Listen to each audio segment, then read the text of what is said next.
السلام علیکم ورحمۃ اللہ وبرکاتہ۔ ان الحمد للہ والصلاة والسلام علی رسول اللہ وآلہ وصحبہ ومن والاه۔ اعوذ باللہ من الشیطان الرجیم۔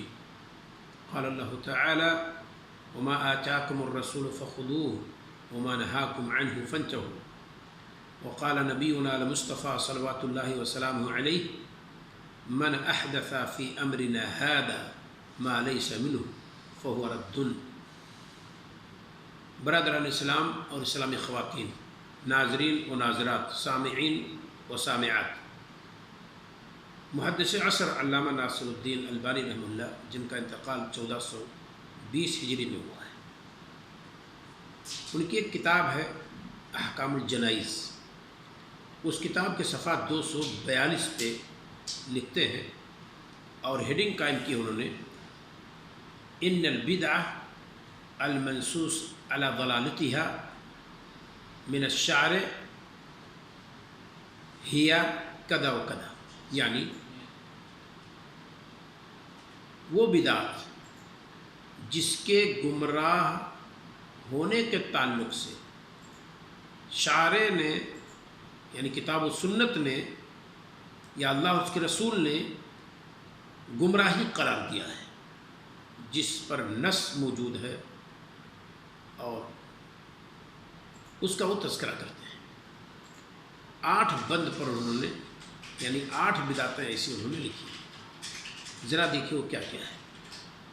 میں عربی پڑھ دیتا ہوں، اس کے بعد اس کا ترجمہ کر دیتا ہوں۔ کل ما عارض السنہ من الاقوال والافعال او العقائد، كل ما عارض السنة من الأقوال أو الأفعال أو العقائد ولو كانت عن اجتهاد۔ نمبر 1 یہ ہے، کیا مطلب؟ اقوال، افعال یا عقائد میں سے جو سنت سے متصادم ہو، خواہ اسے ایجاد میں لانے کا سبب اجتہادی کوشش ہی ہو۔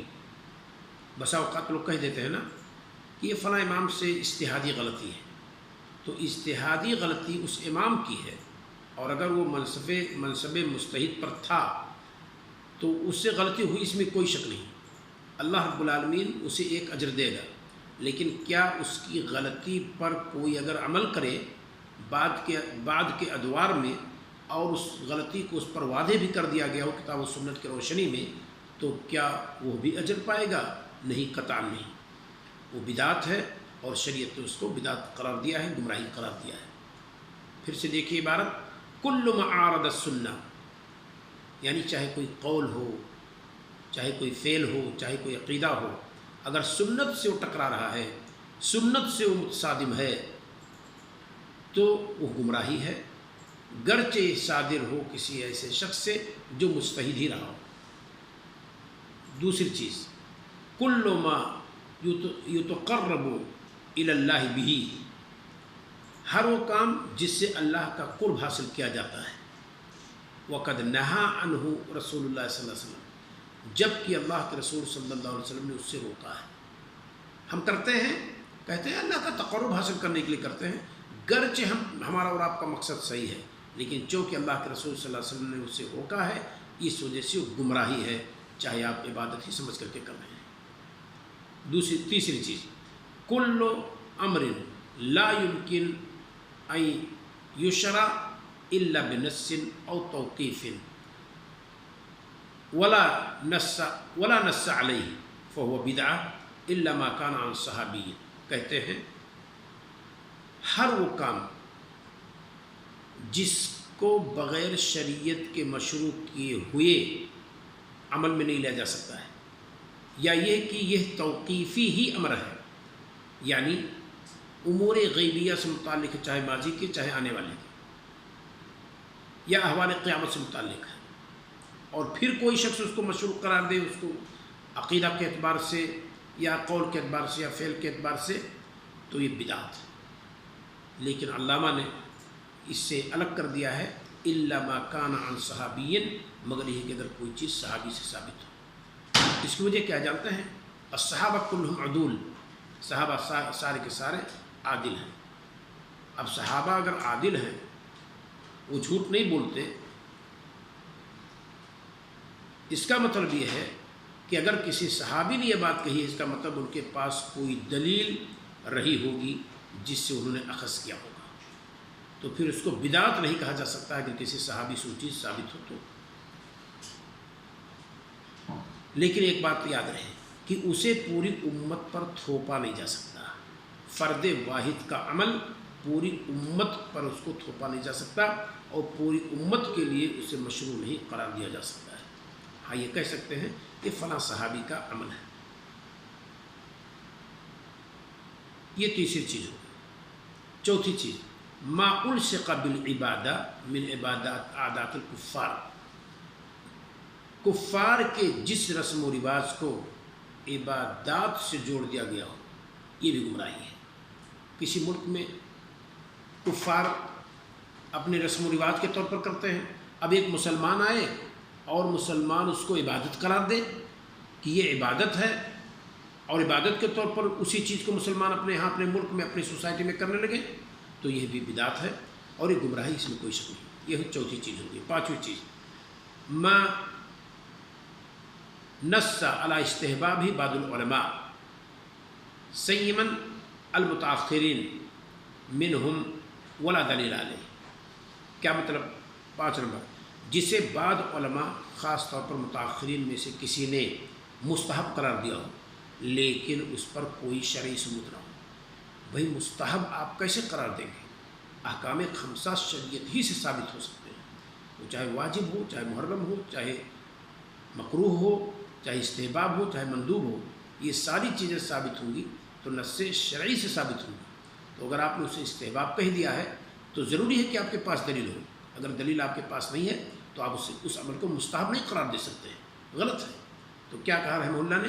ما نص علی استحبابہ بعض العلماء سیما المتاخرین منہم ولا دلیل علیہ، یعنی جسے بعض علماء نے خاص طور سے متاخرین میں سے کسی مستحب قرار دیا ہو جبکہ اس کے پاس کوئی شرعی دلیل اس پر نہ ہو، تو کسی کے مستحب کرنے سے کوئی عمل مستحب نہیں ہو جاتا ہے، اسے ہم بدعت کہیں گے اگر اسے عبادت سمجھ کر کے وہ کرتا ہے تو یہ 5ویں چیز ہے۔ 6ٹھی چیز، کل عبادت لم تأتی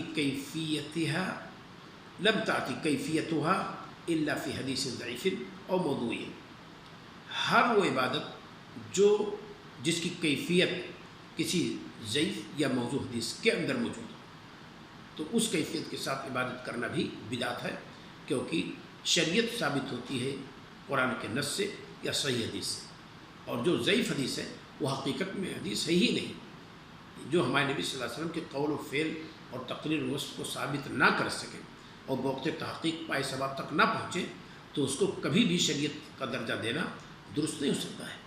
لہذا جو کیفیت کی عبادت کی کیفیت، کسی بھی عبادت کی کوئی کیفیت، صلاۃ رجبیہ اس طرح پڑھو، صلاۃ الفیہ ہزاری صلاۃ اس طرح سے پڑھو، معراج کی رات کو اس طرح سے جاگو، 15 شعبان کی رات کو اس طرح سے جاگو، وہ جو کیفیت بیان کی جاتی ہے اور ضعیف حدیث کے اندر موجود ہے تو یہ بدعت ہے اور اس کو سنت کا درجہ نہیں حاصل ہو سکتا ہے، اس کو شریعت نہیں کہہ سکتے ہیں۔ یہ ہو گئی 6ٹھی چیز۔ 7ویں چیز کہتے ہیں الغلو فی العبادہ، عبادت میں غلو کرنا، اس کے بھی بدعت ہونے میں کوئی شک نہیں ہے، شریعت میں سے بھی گمراہ قرار دیا ہے۔ مومنوں کو روکا گیا ہے، کہا گیا لا تغلو فی دینکم، اپنے دین کے اندر غلو سے کام مت لو۔ 8ویں چیز یہی اخیر ہے، کل عبادت اطلقها الشارع وقیدها الناس ببعض القیود، ہر وہ عبادت جسے بغیر کسی پابندی کے ادا کرنے کا حکم شریعت نے دی ہو، مسموح قرار دیا ہو، جائز قرار دیا ہو، کسی خاص وقت کے ساتھ، کسی خاص جگہ کے ساتھ، کسی خاص کیفیت کے ساتھ، کسی خاص عدد کے ساتھ اسے پابند نہ کیا ہو، مقید نہ کیا ہو۔ اب ایک شخص آئے اس دعا کو اتنی بار پڑھو، فلاں وقت میں پڑھو، فلاں دن پڑھو، فلاں جگہ پڑھو، اتنی تعداد میں پڑھو، یہ بدعت ہے۔ یہ جو مقید کیا جا رہا ہے، مقید کرنے والا، یہ بدعت ہے۔ کل عبادت اطلقها الشارع، شارع نے چھوڑ دیا، آزاد مطلق، کسی چیز کا پابند نہیں بنایا ہے۔ وقیدها الناس، لوگوں نے اس کو مقید کر دیا ہو، ببعض القیود، بعض پابندیوں کے ساتھ، مثل المکان، جسے مکان کے ساتھ وابستہ کر دے، بھئی اللہم انی اعوذ بک من الخبث والخبائث ایک جگہ کے لیے مکان کے لیے کہاں؟ بیت الخلاء میں داخل ہوتے وقت اللہم افتح لی ابواب رحمتک، یہ مسجد کے دروازے کی دعا ہے جو شریعت نے اس کو ہمیں اور آپ کو ایک جگہ کے لیے پابند بنا دیا ہے۔ اب اگر کسی دعا کو جو اس جگہ کے لیے شریعت نے خاص نہ کیا ہو، ہم کہیں یہ فنا دعا ہے، یہ بیت الخلاء میں داخل ہوتے وقت، بیت الخلاء سے نکلتے وقت، مسجد میں داخل ہوتے وقت، مسجد سے نکلتے وقت اس طرح سے پابند کرے تو گویا کہ یہ بدعت ہے۔ اب اس زمان یا زمانے کے ساتھ کسی خاص وقت کے ساتھ اس کو مقید کرے، اور صفت یا کسی خاص صفت کے ساتھ، اور عدد دن یا کسی خاص عدد کے ساتھ، تو اس کو بدعت کہا جائے گا، جس کو کہ شریعت نے اس کو مقید نہیں کیا ہے۔ کل بدعت اطلقها الشارع وقیدها الناس ببعض القیود مثل المکان او الزمان او صفہ او عدد، تو یہ بھی بدعت ہے۔ تو یہ علامہ ناصر الدین البانی رحمہ اللہ نے اس کو ذکر کیا ہے کہاں؟ احکام الجنائز میں صفحہ 242۔ ہر عبادت جس کو شارع نے بلا قید و بند کے مشروع قرار دیا ہو مطلق طور پر، لیکن لوگوں میں سے کسی نے اسے کچھ پابندیوں کے ساتھ پابند بنا دیا ہو، جکڑ دیا ہو، جیسے کسی جگہ یا کسی وقت یا کسی خاص صفت یا کسی خاص عدد کے ساتھ اس کو قید کر دیا ہو، تو یہ غلط ہے۔ شریعت نے جب مقید نہیں کیا ہے تو آپ اس کو مقید نہیں کر سکتے ہیں۔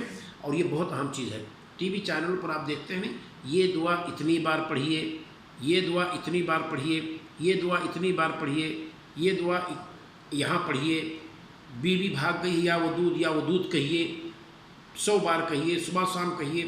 یہ سب ڈھکوسلے جو بیان کیے جا رہے ہیں اور ڈھکوسلے بازی کی جا رہی ہے شریعت کے نام پر اور دینی درس کے نام پر، اور عالم جبہ و دستار والے بیٹھ کر یہ سب باتیں کرتے ہیں، یہ سب بدعت و خرافات ہیں۔ جس عبادت کو شریعت نے مطلق رکھا ہوا اس کو مطلق رکھیے۔